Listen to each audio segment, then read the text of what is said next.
how a golf club is made is what I'll be talking about, and I'll be trying to grab you guys' attention. Many of us play the game of golf regularly and often ask the question, which club do I use? This is asked usually because we don't know how far we may hit the ball. But it is weird because most of the club looks the same, so why don't they go the same distance? Well, there's a lot more to it than just steel and iron. Today I would love to share to you how a golf club is made. I will be talking about the length of the club, the rod flexibility, the angle of the club, and the cavity of the club. The first thing I like to talk about is the length of every handle, or every shaft. The length of the putter is about this wide, or this long. It is meant for a nice smooth stroke, shoulder to shoulder usually, getting the ball from A to Z on the ground. The length of the iron is meant to be taken back from here to there. Very more lengthy swing, and the shaft is about this long, creating more power and more speed, you could say. Now the length of the wooden clubs, this is a lot more from here to there. This is for a longer distance, and the shaft is about that long. This creates a more speed and more power to it. You can see a consistency. The longer the shaft, the farther the ball will go. According to Mike Tolskin in 2022, an article called Golf Club Length, which size is right for you? The length of the club matters because when you use a club that's too short for you, you'll be trying to generate more power than you are used to, causing uncommon distances. And if your club is too long, you'll be hitting balls left and right, and vice versa. The next thing I'd like to talk about is the flexibility of the rod. Stiff shafts are made because when you generate more power, you're gonna need more stiffness, right? You don't want something that's very flexible. So when you're generating more power, the stiffness matters a lot, and the stiffness plays a big role in coming from A to Z and getting right there at the ball, creating a better impact and better ball control. Now, non-stiff shafts, these are very flexible, and these are meant for the people on the weaker side, needing more power to generate. And no offense to them, but it still feels very stiff to them because they're not swinging as hard as they can. So again, it plays a big role, and it will still get from A to Z, getting a good contact. It just all depends on the player you are. And the flexibility playing into effect, it plays a big role because the more flexible the club is, the more crazy the ball can go, and you need the right flexibility for the right club and the player, and the flexibility for you.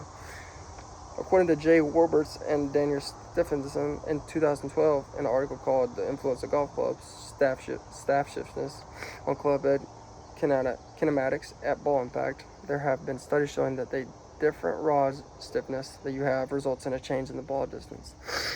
Moving on to my second to last point, I would like to explain the different angles of the clubs, the different angle of the putter and wedges. The wedges are more like this, creating more loft in the club, getting it higher in the air. So I have nice soft touch around the green. This club is created to have that, like I said, the soft touch because it's used for around the greens. Now the putter is very flat face. It's like I said, from A to Z, trying to keep it on the ground the whole way and just sinking it in the hole. The different angle of the irons, however, they're like in the middle, because you want that steam like coming off the ball straight off the ground, and then when it comes up in the air, it's getting that backspin. The backspin is causing it to spin up in the air and land on the green.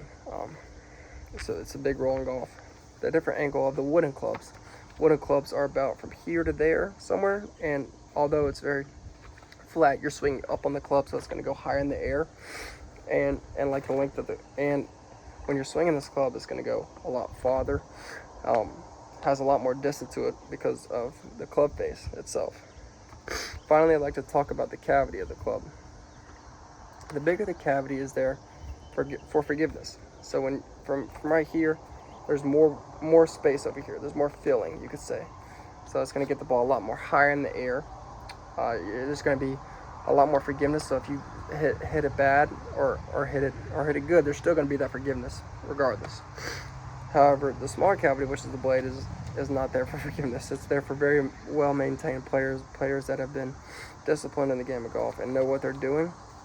Not to say that they don't know what they're doing with the ones with cavity backs, but these players are meant for very disciplined players. And the blade has very little forgiveness. Cavity backs versus blades, like I said, the cavity backs have that nice hollow, or not that nice sole in the back of the club. With blades, they have no sole. According to Gabe Conian in 2024, in an article called Blades, Cavity Backs, Muscle Backs, What Are They and Which Is Right For You?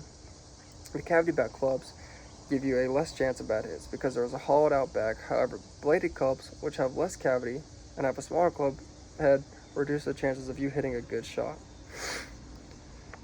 Overall, a golf club is made very meticulously and has many things that play a role in how it turns out. Like I talked about earlier, the length of the club is determined by how tall a person is. And this is very important because if you are smaller in height, then you will want to have a smaller staff for more control. And if you are large in height, you would rather have a longer staff so the ball will go farther and you are in more control. Another big key is the rod flexibility, because without any flexibility in the rod, you hardly get any power. Now, whenever the rod is more flexible, the ball tends to go farther. And this is key in golf because you want to create the most possible power in almost every shot that you hit.